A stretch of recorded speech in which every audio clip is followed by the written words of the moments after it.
very much, everybody. That's so nice. Wow. No labels. That's right. I'm a believer. You know, John and Joe called and they said, would you do it? This is about 2 months ago. And I said, well, I think I will be able to. They explained what no labels represented. We all know that that's where we have to go in this country because we're getting nothing done whatsoever. So I said, I think so. I have to get out. I'm pretty sure I'm going to be able to do it. So they then, the next day, they announced, I will be there without question, right? They're tough negotiators. So I had another problem. We had another speech someplace. It was actually quite a bit of a problem. And I told them I wouldn't do it. See, they were solvers. They were problem solvers. And they went nuts. They were not happy. Is that right, Joe and John? They were not happy people. And ultimately, I said, you know what? I may have gone a little over that 50% level. And so here I am, right? Here I am. And I love New Hampshire. And as Joe said, you know, the latest poll came out, 32 to 14 or 13 or so. I think it's 13. And I have the 32, which is even better. Somebody said, why do you talk about the polls? I said, because I'm winning. They go, but nobody else ever talks about the polls. That's because they do lousy in the polls. Nobody else talks about the polls. They don't do well on the polls. Believe me, if they were doing well, they'd be talking about the polls. But we had 32 to 13, and that's a big gap, and that's in New Hampshire, and we've been here a lot. I know friends in New Hampshire. They're amazing people, amazing. So thank you all. I really appreciate it. So when we talk about no labels and we talk about getting along, and I'm not going to say it too much because Tip O'Neill and Ronald Reagan, you probably hear it every speaker, but I look at that as the ultimate. We're two people, different views, different everything, and they liked each other, and they got along, and they got things done. And they had a leader in Ronald Reagan. Because ultimately it is about the president. It is much more so about the president than you can imagine. And if the president is a leader, if he's a real leader or she is a real leader, you'll get things done.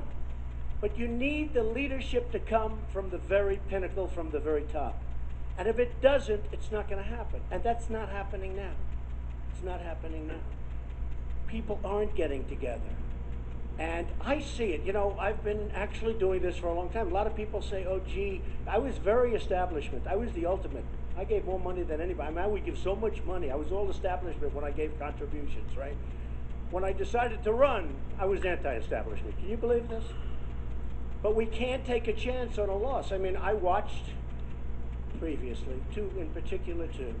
And last time I was seriously thinking about doing it. I decided not to because I thought it was a race that could have been won, should have been won, and I don't want that to happen again. I don't want it to happen again. Because I think it's really, if you look at what happened 4 years ago, boy, timing was right, everything was right, and it should have been done. Well, it's going to be done this time. And hopefully it's going to be done by me, and I think we're going to have a result that's going to be great. We're going to turn the country around. We're going to make America great again, and that's what's going to happen. That's what's going to happen. I looked at a couple of things that I thought would be appropriate, and I'm thinking back of my career and on my career. When I was young, a young man in New York, we had a problem called a skating rink. It took 8 years. Everyone knows the Woolman skating rink. They now study it in all the business schools. They're all nodding their heads. We all studied it. I didn't study it, but I did it. But it's in all the business schools about what private enterprise can do. And we had a rink. I mean, it wasn't such a little deal. It was a 80,000-foot rink. It's a very big rink. And the government under Mayor Ed Koch couldn't get it built. They were trying, it was actually a renovation. It wasn't even building. And after 8 years, and I have a daughter growing up, she kept saying, Dad, I want to go ice skating. And for year after year, I'd say to Ivanka, anybody ever hear of Ivanka, right? She's great. But she'd say, can I go ice skating, Dad? And for years, for 7 years, I said, I can't. There's no ice. And I'd go over to the rink and I'd see the men and their workers, and they'd be sitting down. They had lunch breaks. It would take like 4 or 5 hours. There'd be hundreds of guys sitting down at the rink. I said, boy, that's terrible. And I passed it. And after the 7th year, I went to Koch. And I said, Ed, I got it. I can do this thing fast. This is ridiculous. They're not working. They're using the wrong everything. And I met with the unions. I met with people that do refrigeration. They were doing refrigeration. The engineer was based in Miami, Florida. I said, it's true. And they were using Freon. And Freon, that means if you have a little tiny hole in 30 miles of pipe, little tiny hole, it's not going to work. Gas, it'll go out. And I said, doesn't sound good, but why do we want a guy? So I called up the Montreal Canadiens ice hockey team. I said, could I ask you a question? Who does your rinks? Oh, we have somebody excellent. He's based right here in Montreal. I said, now we're talking. And he came in, great guy, came in. He looked at what was happening. He immediately said, you can't use Freon.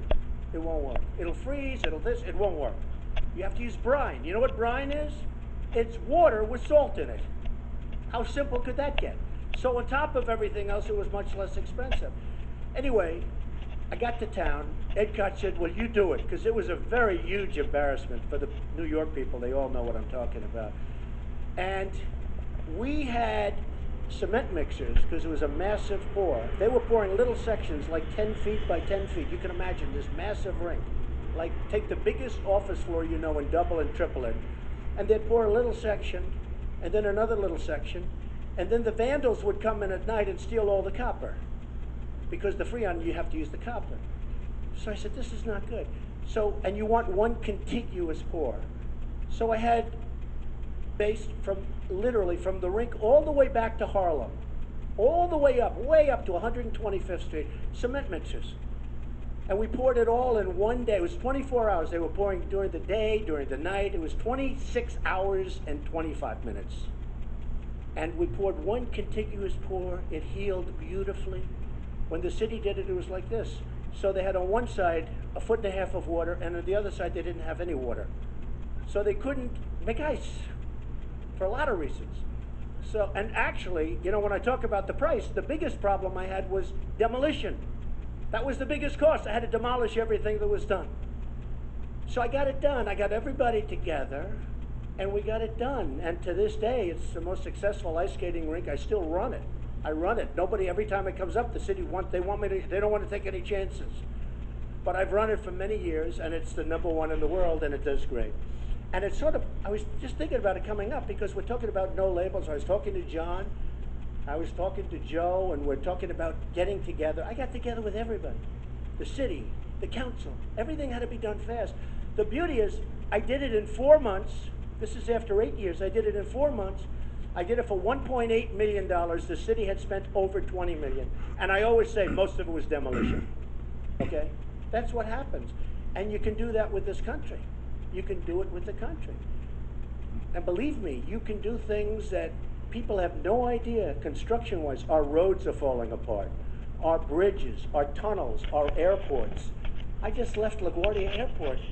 It's like a third world airport. No, it's third world. I mean, it's horrible. You look at it, you go out to the runways, it's horrible.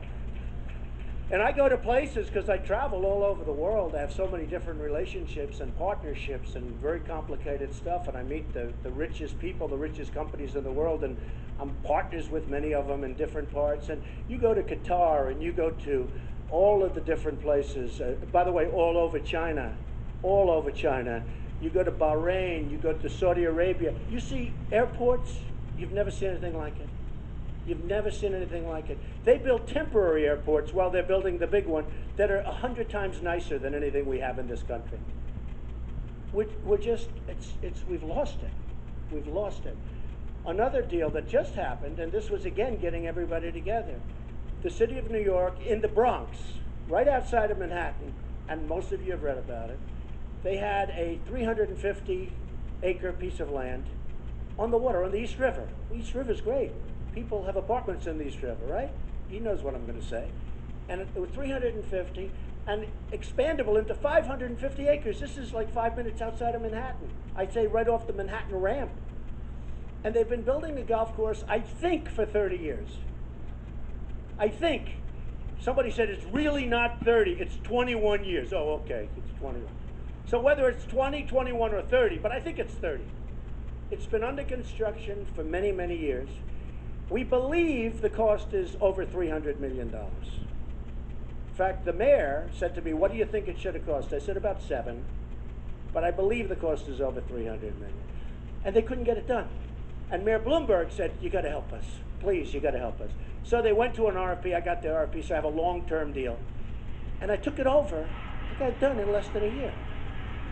For peanuts. It's beautiful. It's getting all rave reviews. I had to get the city together. I had to get all the unions together. I had to get everybody together. And we got it done, and they worked so hard. And now it's open, and it's setting every record because of its location. It's phenomenal. I mean, to be right next to Manhattan and on the river, it's unbelievable. So you can do these things, but it's about leadership. You have to get people together.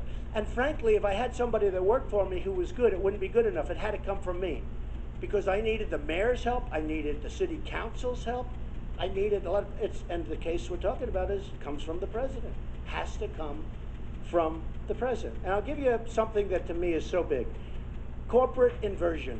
You know, I look at your different things that you have, things that you want to do. Create 25 million jobs. This is the organization that you want to do. Balance the federal budget by 2030. 2030. That's an easy one. 2000. Actually, you know, I looked at, because they gave me this note. I said, I think there's a typo. 2030. Secure Social Security, they have to do it. We all have a contract. I don't need mine, by the way.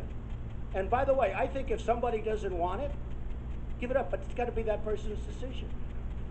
Okay? It's got to be that person. You know, I have friends that are worth hundreds of millions and billions of dollars that get Social Security. They don't even know the check comes in.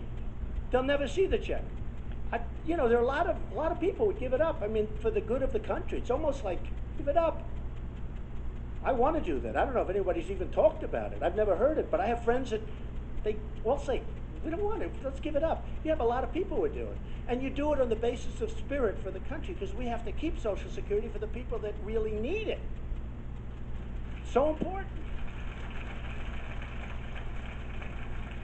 And make America energy secure by 2024. I mean, it's almost energy secure now. We have so much, because of technology, what we have in the ground is enormous. But we're not allowed to export it. And we have more than anybody. You know, we have more really good stuff. I have friends, Harold Hamm and some other people. They're oil people. They're great people. We have the best stuff, the really best stuff. I'm not talking about the tar sands, which are fine, but it's very expensive to get the oil. Very, very expensive. And it costs a lot of money. You have to heat it, and you have to cool it, and you have to do all sorts of, it's expensive. We have the best stuff. We have prime. We have prime. And we don't use it. And yet, we're not allowed to use coal anymore, and yet we export coal to China. And then we say China has to go under the agreement. But they don't have to go under for 25 and 35 years. So we're doing it now, they're doing it in 35 years. I mean, how stupid are we? How stupid do they think we are? Okay? How stupid do they think we are? It's like our military. I love the military. I love our vets. I will take such great care of our vets, believe me. I have a lot of my friends here. A lot of my friends are here, the vets. Our vets are being treated worse, I'm telling you, worse than illegal immigrants coming into this country. They're being treated worse, and they're our greatest people. And our wounded warriors, they're not being treated fairly, and we'll take care of that. But when you look at all of the difficulties, I watched President Obama last night on television. He bombed, very simply. And it was not easy for him, because Steve Kroft was doing they were much nicer to me 2 weeks ago, don't we agree? I was on with Putin, can you believe that? Putin and Trump. Nice stablemates, very nice. Putin and Trump. But Obama was on last night, and I thought, you know, after about 10, 15 minutes, I said, you know, every single thing is negative.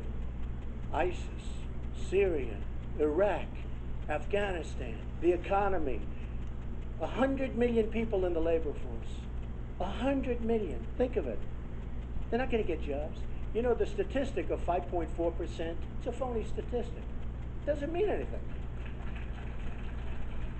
Other than the politicians in this room, they don't count because they're fabulous. These are fabulous people. I hate to insult people when they're sitting there with their wives, you know, it's terrible. So these are great people. But other than that, that statistic was made up by politicians because you always look good. Guy looks for a job, he can't find one, or a woman. They go back home, they say, I can't find one. I've looked now for months, I can't find one. They go back, they're considered essentially employed. Who ever heard of this? We have 100 million people, 100 million people out of the workforce. It's the highest number it's ever been. You know, somebody said, a very, very talented person, said our unemployment rate, and I'm not gonna take this number, but actually said our unemployment rate is 42%. Think of it. And if you really add it up, it is. So I only say 20, 21, 22, because I want to be nice to the president, okay? But it's a disaster. We have to create jobs. We have to take jobs back from all of these countries that are ripping us. We have to bring them back. We have to bring them back home.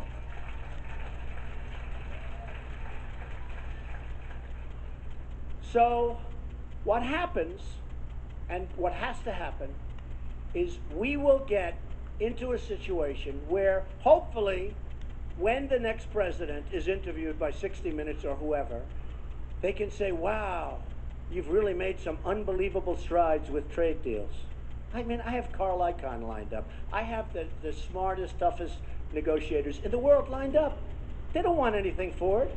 Just like I don't want a salary. If I win, I don't want, somebody said to me the other day, will you want your salary if you become president? I said, never thought of it. I said, no, I don't want it. I don't want it. These guys don't, they actually want to help. They want to do something. And I know people that are so tough and smart. You don't just need tough. I was saying the other day, they said, oh, you want tough in terms of speaker. You want tough. And I said, no, I don't want tough. I want tough and smart. Tough is no good. I know too many tough people, they're not smart. You need the combination, right? Right. But you need the combination. We need smart, tough people. We got to bring our country back. Because we can't go on like this. We can't go on like this. We cannot continue to lose. You know, our trade deficit, U.S. trade deficit with China, I had it looked up. It's almost $400 billion a year. And last year was the same thing. And I went back 5 years. It gets worse. It gets worse. Now, if you want to do business with China, you can't. I have friends that are manufacturers. They can't get their product in. And if they do, they get a huge tariff. They have to pay a huge tariff. A man that I'm very close to, and by the way, I love the Chinese. I think they're great. But their leaders are too smart. I love Mexico. I love the Mexican people. They're great. But their leaders are too smart for our leaders. They're killing us at the border. They're killing us with trade. Nabisco is moving into Mexico. Can you believe it? Their big plant. They're leaving Chicago, which means I'm never going to eat another Oreo again. I'm serious. Never. Never. Ford is building a $2.5 billion plant in Mexico. How does that help us? They're closing in Michigan, all these plants, and they're going to build this massive plant. Explain. I went to the Wharton School of Finance. Why is this good for us? Why? In Tennessee, they were all set to announce a big plant, and the company announced very quickly, very ruthlessly, they've decided to go to Mexico instead. So now they're going to Mexico instead. Not going to happen. It's not going to happen. We're going to keep our jobs in the United States. You want to do business with some of these countries, they charge you tax. We don't charge them tax because we're stupid. We don't charge them. It's not fair. So we need problem solvers. We need leaders. And you can't have leadership unless you know how to, unless we're going to make our country rich again. A woman came up to me. She said, Mr. Trump, I like you. She's from New Hampshire. I like you so much, but are you a nice enough person to be president? Can you believe it? I said, I think I'm nice. I love people. But it's not, I told her. I said, I'm nice, believe me. And I'm going to take care of people. I'm going to take care of women. I'm going to take care of men. I'm going to take care of the African Americans. Look at their employment rates. It's a record. African American youth, you look at what's going on in the inner cities, African American youth, they can't get jobs at all. 60, 70% unemployment. I'm going to take care of people. But I said to her, I really don't believe this is going to be about, am I a nice person? I think people are fed up with incompetent politicians that don't get things done. I'm telling you. I think they're fed up. And I think this is going to be an election that's going to be largely based on competence because we want our country back. We want to take it back. We want our country back. So it's really an honor to be with you. It's an incredible group. Behind me is the future.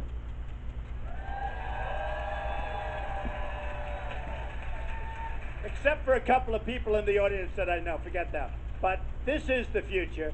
And I thought I'd take a couple of questions. They were asking, would I be able to take a couple of questions? So it'd be my honor. Go ahead, sir. Yes.